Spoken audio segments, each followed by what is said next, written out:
ఏమయ్యాను? దేవుని నీతి. క్రీస్తునందు నేను దేవుని నీతిగా మనల్ని చేయడానికి పాపం మెరుగని ఆయన పాపముగా చేయబడ్డాడు. ఆయనకి పాపం తెలీదా? పాపం ఇదని ఆయనకు తెలీదా? ఆయన తెలీదు. ఎందుకంటే పౌలు గారు ఆత్మ ద్వారా చెప్తున్నారు కాబట్టి. పేతురు గారు ఏమన్నారు? ఆయన పాపము చేయలేదు. పేతురు రాసిన మొదటి పత్రిక 2వ అధ్యాయము 20వ వచనంలో ఆయన పాపము చెయ్యనివాడు అని పేతురు గారు సాక్ష్యం ఇచ్చారు. పౌలు గారు ఏమన్నారు? ఆయన పాపము ఎరుగనివాడు అని అపోస్తలుడైన పౌలు గారు కొరింథీ పత్రిక రెండో కొరింథీ పత్రిక 5:20లో చెప్పారు. యోహాను గారు ఏమన్నారనంటే ఆయనలో పాపము లేదు. ముగ్గురు సాక్ష్యాలు మనం అంటున్నాం. పాపం లేనివాడు, పాపం చేయనివాడు, పాపము ఎరుగనివాడు ఆయన పరిశుద్ధుడై ఉన్నాడు. ఎందుకు ఆయన ఇలా చెప్పాడు అనంటే పాపం ఎరుగని ఆయన, పాపం లేనివాడుగా ఉన్న ఆయన, పాపం చెయ్యని ఆయన మనల్ని దేవుని నీతిగా చేయడానికి ఆయన అర్పింపబడ్డాడు.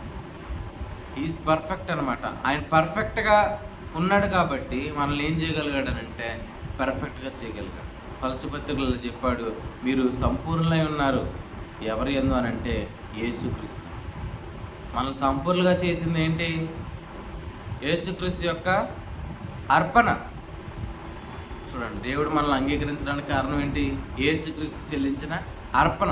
అర్పణ గొప్పదా, మనం గొప్పవారమా అనంటే మన పక్షాన అర్పింపబడిన అర్పణే గొప్పది. నిజం. చూడండి, మనం ఎందుకు గొప్పవారం కాదు? ఎందుకంటే మన పాపులమైతే మనం ఎందుకు గొప్పవారం అవుతాం? ఆదాము నుంచి వచ్చిన వారు ఎవరు? పాపులు అయ్యారు. పాపులైన వాడు దేన్ని బట్టి దేవుడు యాక్సెప్ట్ చేస్తాడు అతన్ని? వాస్తవానికి నిజంగా ఒక విషయం ఏంటంటే అర్పణ గొప్పది. ఇప్పుడు మనం చూడాల్సింది కూడా ఏంటంటే అర్పణే. దేవుడు మన పక్షాన ఒక అర్పణని యాక్సెప్ట్ చేశాడు. అది ఇప్పుడు అర్పణ కాదు, జగత్తు పునాది వేయబడక మునిపే దేవుడు చేద్దామనుకున్న ఒక బలి. యోహాను బాప్తిస్మం ఇచ్చే యోహాను ఏమన్నారు? లోక పాపమును మోసుకొని పోవు దేవుని గొర్రెపిల్ల. అర్పణ అర్పించడానికి దేవుడు ఏమి ఎన్నుకున్నాడు? ఒక గొర్రెపిల్లని ఎన్నుకున్నాడు. ఆ గొర్రెపిల్ల ఎలాంటి గొర్రెపిల్ల? అది నిర్దోషమైన గొర్రెపిల్ల, అది నిష్కలంకమైన గొర్రెపిల్ల. నిర్దోషమైందంటే అర్థం ఏంటి? దానిలో ఏ దోషము లేదు. నిష్కలంకమైందంటే దాని రక్తము కూడా పరిశుద్ధమైంది. యేసుక్రీస్తు రక్తం పరిశుద్ధమైందనా? పరిశుద్ధమైంది. ఎందుకు పరిశుద్ధమైంది? మనల్ని విమోచించిన. ఇప్పుడు ఆదాము నుంచి వచ్చాడు యేసుక్రీస్తు. రాలేదు. అవునండి, రాలేదు. ఆదాము నుండి రాలేదు. రాలేదు. రాలేదు. రాలేదని ఎలా చెప్పగలుగుతాం? ఇప్పుడు మరి దావీదు కుమారుడిగా పిలువబడ్డాడు, ఆయన అబ్రహాం కుమారుడిగా పిలువబడ్డాడు. వాస్తవాన్ని మీరు చూడండి, ఆయన కూడా ఆదాము నుంచి వచ్చిన వాడైతే ఆయన కూడా ఎలా చేయబడతాడు? పాపిగా చేయబడతాడు. ఆయన కూడా పాపి అవుతాడు కదా. చూడండి, ఆదాము అవిధేయతకు ఆయన కూడా లోన్ అవుతాడు. కానీ దేవుడు ఆయనను అలా ఏర్పరచుకోలేదు. దేవుడు ఒక ప్రత్యేకమైన విధానంలో ప్రభుని లోకానికి తీసుకురావడం జరిగింది. అంటే మన పక్షాన అర్పింపబడాలని దేవుడు నిర్ణయం కాబట్టి, జగత్తు పునాది వేయబడక మునిపైది ఆయన సంకల్పం కాబట్టి ఆయన ఒక ప్రత్యేకమైన విధానంలో ప్రభుని లోకానికి తీసుకుని వచ్చాడు. కన్యక గర్భవతి కుమారుని కని ఆయనకి యేసు అను పేరు పెడతాడు. కన్యక గర్భవతి అవ్వడం విన్నాం ఎప్పుడు కూడా. ఎందుకంటే కన్యక గర్భవతి అవ్వడం ఏంటి? చాలా ఆశ్చర్యంగా అవుతుంది. ఎందుకంటే ఇలా చెప్పాడు దేవదూత, పుట్టబోవు శిశువు పరిశుద్ధుడే దేవుని కుమారుడు అనబడును అన్నాడు. అంటే ఆయన జీవితం ఎలా ఉందంటే ఒక ప్రత్యేకమైన విధంగా ఉందన్నమాట. సో ఆయన ఏమయ్యాడు అని అంటే ఈ లోకానికి రావడానికి, మన పక్షాన అర్పింపబడడానికి ఆయన అన్ని విషయాల్లో కూడా ఎలా ఉన్నాడు అని అంటే ఒక పర్ఫెక్ట్గా. ఎబ్రీ పత్రికలో ఏమనుందనంటే, ఎబ్రీయులకు రాసిన పత్రిక 5వ అధ్యాయము 7వ వచనంలో, శరీరధారియే ఉన్న దినములలో మహారోదనతోనూ కన్యలతోనూ తను మరణం నుండి రక్షింపగలవానికి ప్రార్థనలను యాచనలను సమర్పించి భయభక్తులు కలిగి ఉన్నందున ఆయన అంగీకరింపబడును అనే మాట. ఆయన ఏమయ్యాడు? ఆయన అంగీకరింపబడ్డాడు. చూడండి, ఇప్పుడు దేవుడు ఆయనను ఏం చేశాడంటే అంగీకరించాడు. వాస్తవానికి ఇప్పుడు యేసుక్రీస్తు పర్ఫెక్ట్గా లేకుండా ఉంటే దేవుడు ఆయన్ని ఏం చేయడు, అంగీకరించలేడు. చూడండి, దానిలో ఏ లోపము లేని విధంగా యేసుక్రీస్తు తను తాను కనుపరుచుకున్నాడు కనుకనే యేసుక్రీస్తుని దేవుడు ఏం చేశాడు అంటే మన పక్షాన దేవుడు యాక్సెప్ట్ చేశాడు అనమాట.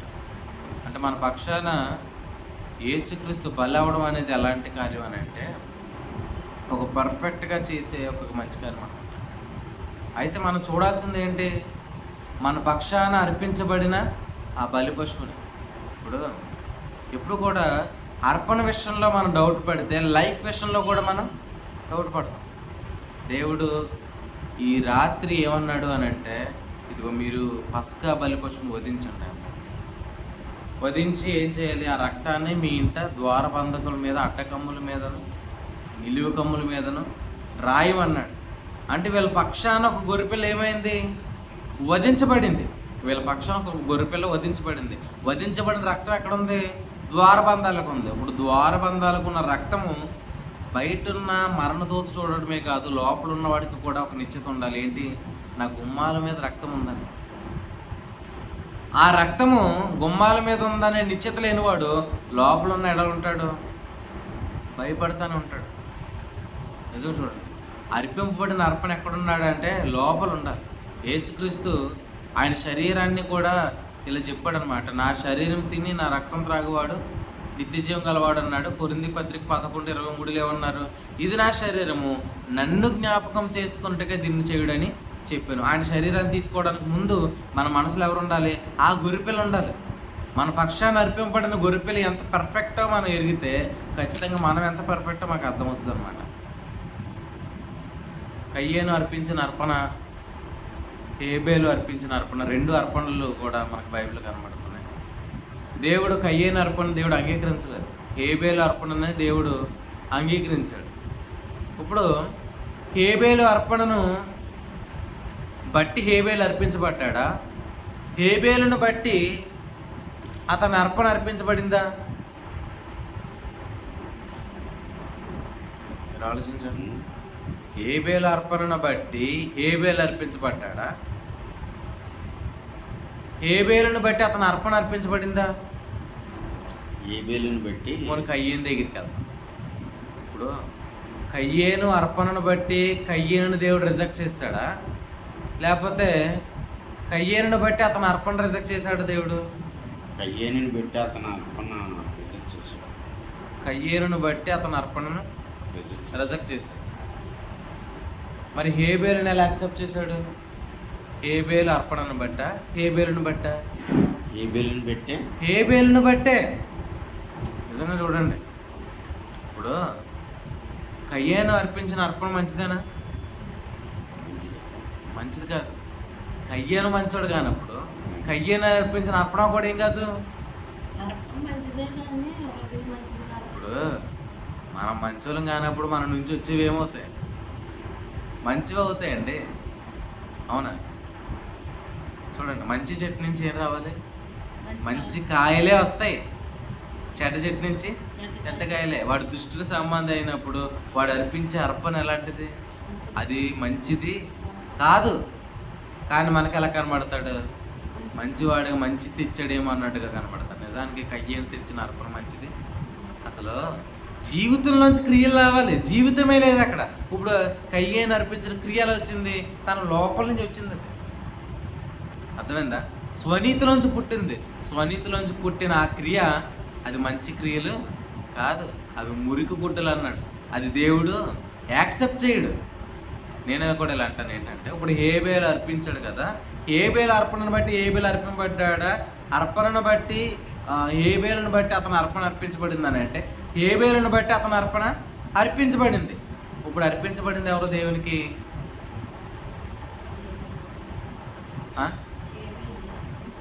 అర్పించబడింది ఎవరు? మనము. ఎవరిని బట్టి? మన ప్రభువుని బట్టి. ఇప్పుడు హేబేలు అర్పణ చూడండి, హేబేలు నీతిమంతుడు కాబట్టి దేవుడు అతని అర్పణని ఏం చేశాడు? యాక్సెప్ట్ చేశాడు. మన ప్రభు నీతిమంతుడు కాబట్టి ఎవరిని యాక్సెప్ట్ చేశాడు? మనల్ని యాక్సెప్ట్ చేశాడు. ఇప్పుడు మనల్ని యాక్సెప్ట్ చేయడానికి మన యాక్సెప్టెన్స్ ఎవరు? ఆధారం ఎవరు? ఆయనే. అర్థమైందా? ఇప్పుడు మనల్ని అంగీకరించబడ్డాము, మనం అందరం కూడా అంగీకరించబడ్డాం కాబట్టి ఒక గుర్తు నుంచి తప్పించబడ్డాం, ఆయనతో సమాధానపరచబడ్డాం, మన నీతిమంతుకు తీర్చబడ్డాం. ఇప్పుడు ఇంత గొప్పగా మనల్ని అర్పించబడడానికి, మనం దేవుని అంగీకరించడానికి, యాక్సెప్ట్ చేయడానికి కారణం ఎవరు అని అంటే మన ప్రభు అయిన యేసుక్రీస్తే. మనం చూడాల్సిందే హేబేలు ఏం అర్పించాడని కాదు. ఇప్పుడు అర్పించే అర్పణ కూడా కరెక్ట్గానే ఉంటుంది, ఎందుకంటే హేబేలు మంచోడు కాబట్టి. ప్రభు కూడా ఇలా చెప్తున్నారు ఏంటంటే మన పక్షాలు అర్పించబడిన అర్పణ మన మైండ్లో ఉండాలి తప్ప మనం కాదు. అంతే కదా, మనం అర్పించబడింది మనల్ని బట్టి కాదు, ఎవరిని బట్టి? ప్రభువుని బట్టి. కాబట్టి ప్రభువే మన మనసులో ఉండాలి తప్ప మన మనసులో ఉండడానికి వీల్లేదు. ఒకవేళ మన మనసులో ఉంటే దాన్ని ఏమన్నాడంటే స్వనీతి అన్నాడు. ఆ స్వనీతి దేవుడు ఏం చేయడాడు అంటే అంగీకరించాడు. ఖచ్చితంగా ప్రభు ఇలా చెప్తున్నాడు ఏంటనంటే ప్రభు మన పక్షాన్ని అర్పించబడ్డాడు కాబట్టి ఆ అర్పణను మనం చూడాలి. అర్పణ చూడని వాడు ఎలా బతుకుతాడు? ఇప్పుడు అర్పణ చూడకపోతే నష్టం ఏమైనా ఉందా? ఆయన శరీరము ఆయన రక్తము తీసుకోమన్నాడు కదా, నన్ను జ్ఞాపకం చేసుకుంటే తీసుకోమన్నాడు కదా. ఇప్పుడు ఆయన జ్ఞాపకం చేసుకోకుండా తీసుకుంటే నష్టం ఏమైనా ఉందా? ఏంటి నష్టం? ఏంటి నష్టం ఉంది కదా మరి. ఏం నష్టం ఏంటి? నష్టం ఏముంది కదా, నష్టం ఏంటి? ఆయన్ని జ్ఞాపకం చేసుకుంటే ఆయనకిలాగా జీవిస్తాం, ఆయన్ని జ్ఞాపకం చేసుకోకపోతే జీవించలేము.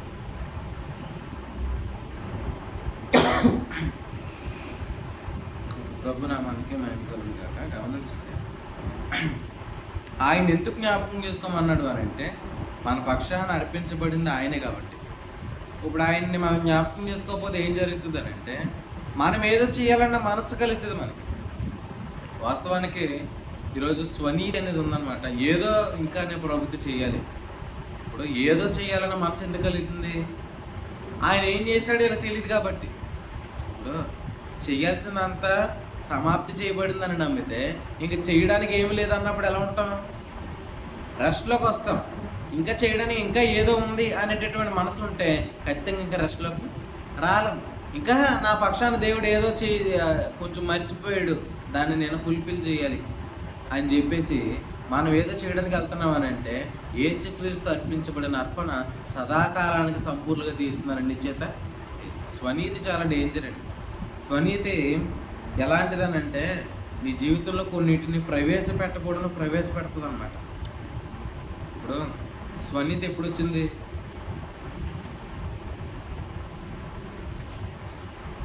స్వనీతి ఎప్పుడు వచ్చింది? బైబిల్ గ్రంథంలో స్వనీతి ఎప్పుడు వచ్చింది?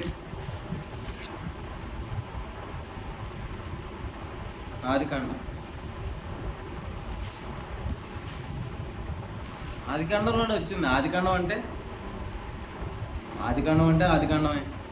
మొదటి కాండం. అదే మొదట్లోనే స్టార్ట్ అయింది స్వనీతి. మీరు చూడండి, ఆదికాండము 3వ అధ్యాయము 7వ వచనం. ఆదికాండం 3:7. అప్పుడు వారిద్దరి కన్నులు తెరవబడిను, వారు తాము దిగంబరులను తెలుసుకొని అంజూరపు ఆకులు కుట్టి తమకు కచ్చడములు చేసుకునిరి. ఏం పుట్టారంట? అంజూరపు ఆకులు పుట్టి తమకు కట్టడములను చేసుకుని. స్వనీతి జరిగితే ఏం జరుగుతుందనంటే దేవునికి వేరుగా మనం ప్రతిదాన్ని కూడా ఆలోచిస్తాం అన్నమాట. ఇప్పుడు బట్టలు కట్టుకోవాల్సిన అవసరం వీళ్ళకి ఉందా? లేదు. ఎందుకు లేదు? ఇప్పుడు వీళ్ళు దిగంబరులేనా? దిగంబరులే. కానీ బట్టలు కట్టుకోవాలనుకున్నారా? లేదు. ఎందుకు? పాపం లేదు. అసలు వీళ్ళకి తెలీదు. ఇప్పుడు వాళ్ళు సిగ్గు ఎరిగిన వారే ఉన్నారన్నాడు, వారు దిగంబరులు అన్న విషయం వాళ్ళకి తెలీదు. దేవుడు కూడా ఏమన్నాడు? నువ్వు దిగంబరు అని నీకు తెలిపిన వాడు ఎవడు అంటే. ఇప్పుడు స్వనీతి ఎప్పుడైతే స్టార్ట్ అయింది ఏమొచ్చింది? కచ్చడాలు వచ్చినాయి, అంజూరపు ఆకులు వచ్చినాయి. చూడండి, ఆకులు అంటే ఏంటంటే ఆకులు ఏమవుతాయి? ఎండకి వాడిపోతాయి. కొంచెం కాలం ఉండి వెళ్ళిపోయేవి మన జీవితంలో ఏలుబడి చేస్తాయి. చూడండి, అంటే సంపూర్ణ సిద్ధి కలగజేయలేనివి మన లైఫ్లోకి ఎప్పుడు ఎంటర్ అవుతున్నాయి? స్వనీతిని బట్టే ఎంటర్ అవుతాయి. ఇప్పుడు ఆకులు కట్టుకున్నారండి, ఆకులు ఎప్పటి వరకు ఉంటే సాయంత్రానికి ఉంటే మరలా సాయంత్రం మరలా రెడీ చేసుకోరు పొద్దున్నకి, అంతే కదా. మరలా అలాగ వీళ్ళు నిత్యం చేయాల్సింది ఏంటి? ఆ కచరాలు రెడీ చేసుకోవడమే పని వీళ్ళకి అవుతుంది. నేను కూడా ఇలా అంటున్నాను ఏంటంటే, సంపూర్ణ సిద్ధి కలగజేయలేని నీ జీవితంలో ప్రవేశించడానికి కారణం ఏంటంటే స్వనీతి. దిగంబరుడును అనే విషయం ఎప్పుడైతే అర్థమైందో ఆ దిగంబరత్వాన్ని కప్పుకోవడానికి ప్రయత్నం చేస్తారు. నేను పరిశుద్ధులను అనే నిశ్చయత లేనప్పుడు ఖచ్చితంగా ఇంకా నేను ఏదో చెయ్యాలన్న దాంట్లోనికి వెళ్తాడు. దాన్నే స్వనీతి అన్నాడు. ఆ స్వనీతిని స్థాపించి పూనుకొనుచు ఏమయ్యారు అని అంటే ఇశ్రాయేలీయులు ఏమయ్యారు? దేవుని నీతిని వారు అందుకోలేదు. నిర్గమాకాండంలోనే చూస్తాం. ఆ మాట చూసి ముగించుకోండి. నిర్గమాకాండము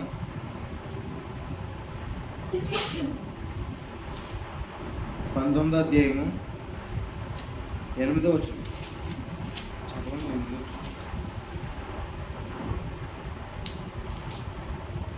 అందుకు ప్రజలందరూ యెహోవా చెప్పినదంతయు చేసేదమని ఏకముగా ఉత్తరం ఇచ్చారు. ఎలా ఉత్తరం ఇచ్చారు? ఏకముగా. ఏమని ఉత్తరం ఇచ్చారు? చేసేదమని ఉత్తరం ఇచ్చారు. దేవుడు వినమని చెప్తే వీళ్ళు ఏమన్నారంటే మేము చేసేదమని ఉత్తరం ఇచ్చారనమాట. అంటే చేస్తాను అంటున్నాడు అంటే లోపలే ఉంది స్వనీతి ఉంది. స్వనీతిని కనుపరుచుకున్నారు వీళ్ళు. స్వనీతి కనుపరుచుకున్నారు కనుక ఏమైంది అని అంటే 20వ అధ్యాయం 1వ వచనంలో దేవుడు 10 ఆజ్ఞలు ఇచ్చాడు. చూడండి, స్వనీతిని బట్టి ఏమొచ్చినాయి? 10 ఆజ్ఞలు వచ్చినాయి. 10 ఆజ్ఞలు బట్టి ఏ వ్యక్తి దేవుని ఎదుట ఏమవ్వడం? నీతిమంతులుగా తీర్చబడడు. అంటే సంపూర్ణ సిద్ధి కలగజేయలేనివి నీ జీవితంలో ఎంటర్ అవునాయి, అంతే కదా. ఇప్పుడు వారు దిగంబరులను తెలుసుకున్నారు కనుకనే కచరాలు వచ్చినాయి. వీళ్ళు కూడా స్వనీతిని స్థాపించి పూనుకున్నారు కనుకనే 10 ఆజ్ఞలు వచ్చినాయి. 10 ఆజ్ఞలు దాగిపోయిందా? అక్కడి నుంచి బలులు వచ్చినాయి, శరీర ఆచారాలు వచ్చినాయి, పాపజ్ఞప్తి గల మనసాక్షి వచ్చినాయి. ఇవన్నీ ఏం చేయలేకపోయినాయనంటే సంపూర్ణ సిద్ధి కలగజేయలేకపోయింది. ఆ తర్వాత వచ్చిన యాజకుడు సంపూర్ణ సిద్ధి కలగజేయలేకపోయాడు, బలులు సంపూర్ణ సిద్ధి కలగజేయలేకపోయినాయి. ఏది కూడా వీళ్ళ జీవితంలో ఏది వెళ్ళకపోయినా సంపూర్ణ సిద్ధి స్వనీతి నుంచి పుట్టేది ఏది కూడా ఏం చేయదంటే సంపూర్ణ సిద్ధి కలగజేయదు. ఇక్కడ చూడండి, దేవుడు మొట్టమొదటి ఆజ్ఞ ఏం రాశాడు చదవండి. మొట్టమొదటి ఆజ్ఞ ఏంటి ధర్మశాస్త్రంలో? నిర్గమాకాండం 20వ అధ్యాయం 1వ వచనం 3వ వచనం చదవండి. 3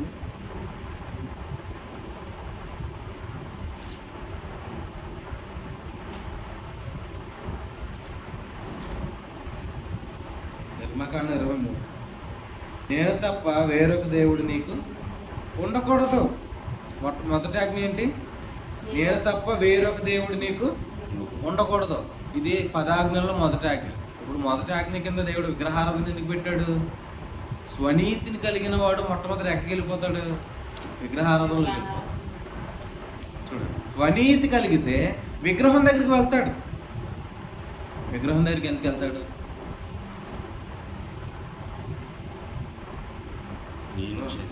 విగ్రహం దగ్గరికి ఎందుకు వెళ్తాడు? స్వనీతి కలిగిన వాడు విగ్రహం దగ్గరికి ఎందుకు వెళ్తాడు? చదవండి, కొత్త నిబంధనలు చదవండి. హెబ్రీయులకు రాసిన పత్రిక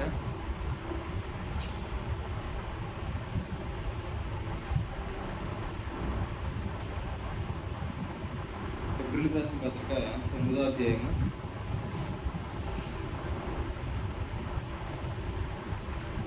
14వ వచనం చదువు. హెబ్రీయులకు రాసిన పత్రిక 9వ అధ్యాయం 14. నిత్యుడగు ఆత్మ ద్వారా తన్ను తాను దేవునికి నిర్దోషిగా అర్పించుకొనిన యేసు యొక్క రక్తము నిర్జీవ క్రియలను విడిచి జీవము గల దేవుని సేవించుటకు మీ మనస్సాక్షిని ఎంత ఎక్కువగా శుద్ధి చేయనప్పుడు. దేవుణ్ణి జీవం గలవాడుగా సేవించాలంటే మన మనస్సాక్షి ఏమవ్వాలి? శుద్ధపరచబడాలి. మంచి మనస్సాక్షి గలవారే దేవుని ఏం చేయగలుగుతారు? శుద్ధపరచగలుగుతారు, దేవుణ్ణి సేవించగలుగుతారు. ఎలా సేవించగలుగుతారు? జీవం గలవాడు. దేవుణ్ణి జీవం గలవాడిగా సేవించాలంటే మంచి మనస్సాక్షి ఉండాలి. మంచి మనస్సాక్షి ఎలా కలుగుతుంది? ఉపదేశ సారం ద్వారా కలుగుతుంది. అది విశ్వాస మర్మము అన్నాడు పైన. తిమోతి పత్రిక మొదటి అధ్యాయం 3 ఏమన్నాడు? అది విశ్వాస మార్గము, కానీ ధర్మశాస్త్రం ఏం కాదు, విశ్వాస సంబంధమైనది కాదు. దేవుడు ఇలా చెప్తున్నాడు ఏంటంటే, స్వనీతి అనేది మంచి మనస్సాక్షి కానప్పుడు దేవుని ఎలా సేవించలేడు ఒక వ్యక్తి? జీవం గలవాడుగా సేవించలేడు. అందుకు ఇప్పుడు ఎక్కడికి వెళ్ళిపోతున్నాడు? విగ్రహం దగ్గరికి వెళ్తున్నాడు. విగ్రహాన్ని ఏమన్నాడు? అవి వట్టివి అన్నాడు. విగ్రహం వట్టిదండి. కానీ విగ్రహాన్ని ఇశ్రాయేలు ఏం చేశారు? నిర్గమాకాండం 32లో మొట్టమొదటి ఆజ్ఞలోని వాళ్ళు తప్పేశారు.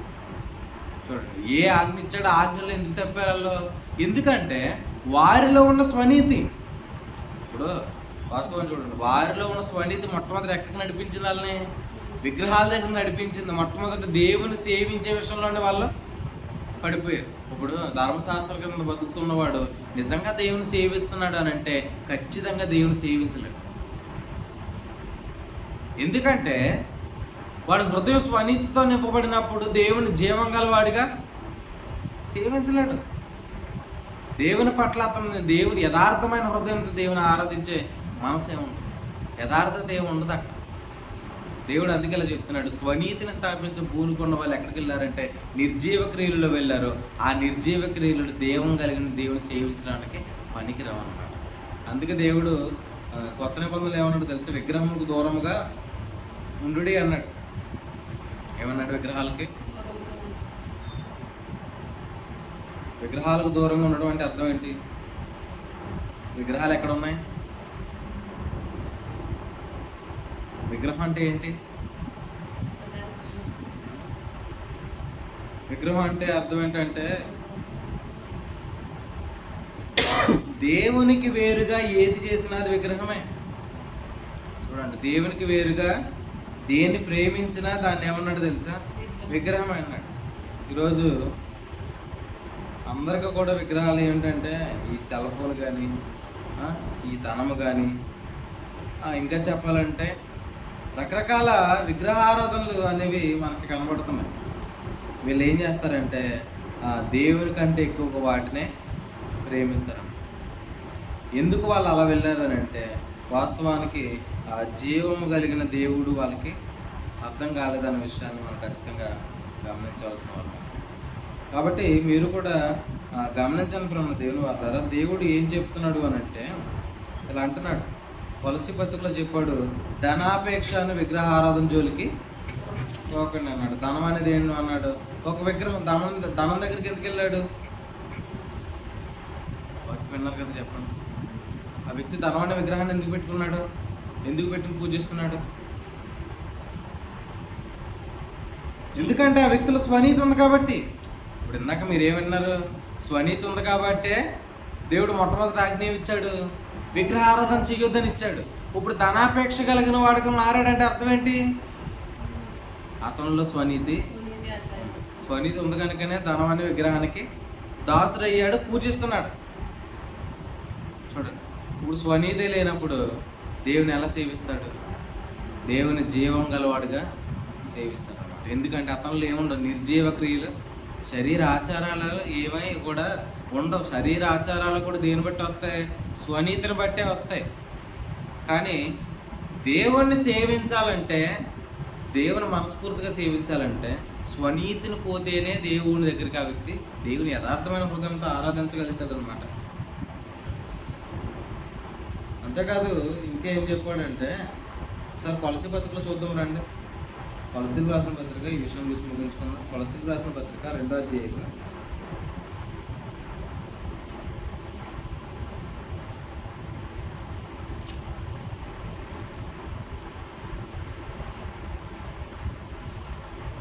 20వ వచనం నుంచి చదువుకుందాం. మీరు క్రీస్తుతో కూడా లోకం యొక్క మూల పాఠముల విషయమై మృతి పొందిన వారైతే లోకంలో బ్రతుకుచున్నట్టుగా మనుషుల ఆజ్ఞలను పద్ధతులను అనుసరించి చేత పట్టుకొనవద్దు, రుచి చూడవద్దు, ముట్టవద్దు అని విధులకు మీరు లోబడలేలా, అవన్నీ వాడుకున్నట్టు చేత నశించిపోవును.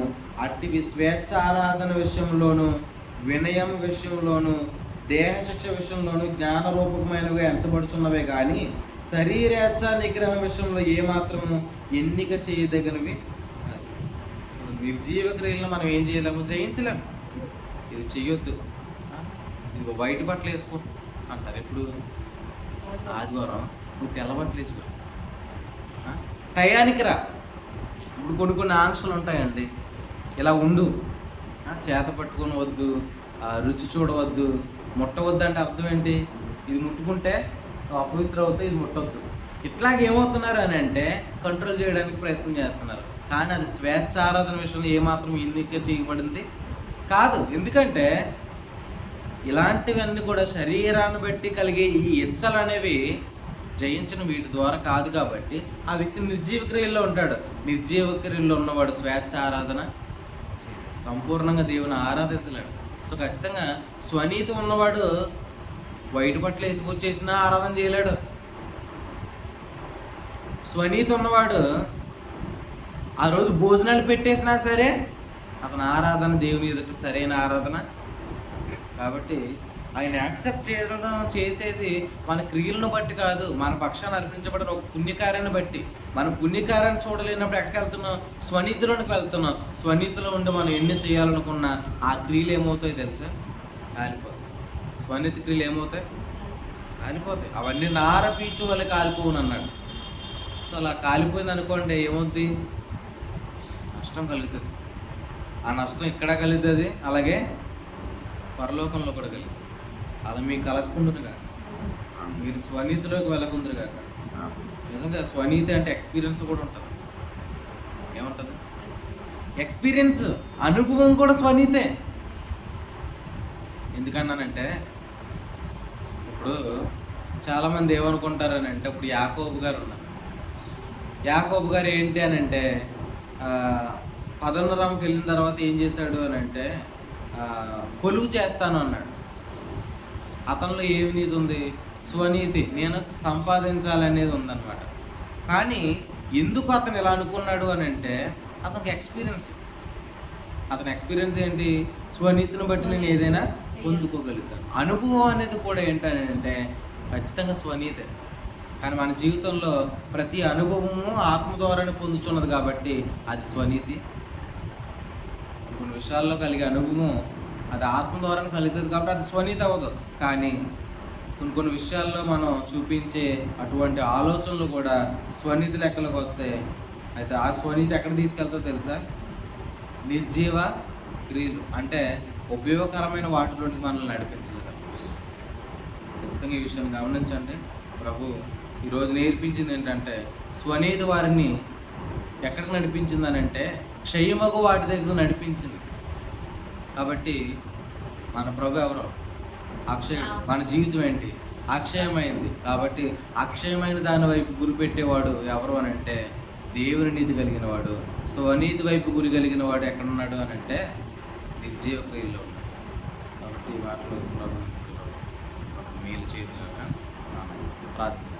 పరలోకమందున మా దేవునికి వందనాలు. ఇచ్చిన సంగతులను బట్టి ప్రభు నేను విశ్వసిస్తున్నాను తండ్రి. మేము స్వనీతిలోనికి వెళ్ళడానికి కారణము ప్రభు దేవతండ్రి ఈ యొక్క మా స్వభావం చనిపోయిన వాడికి స్వనీతి ఉండదు నా ప్రభా.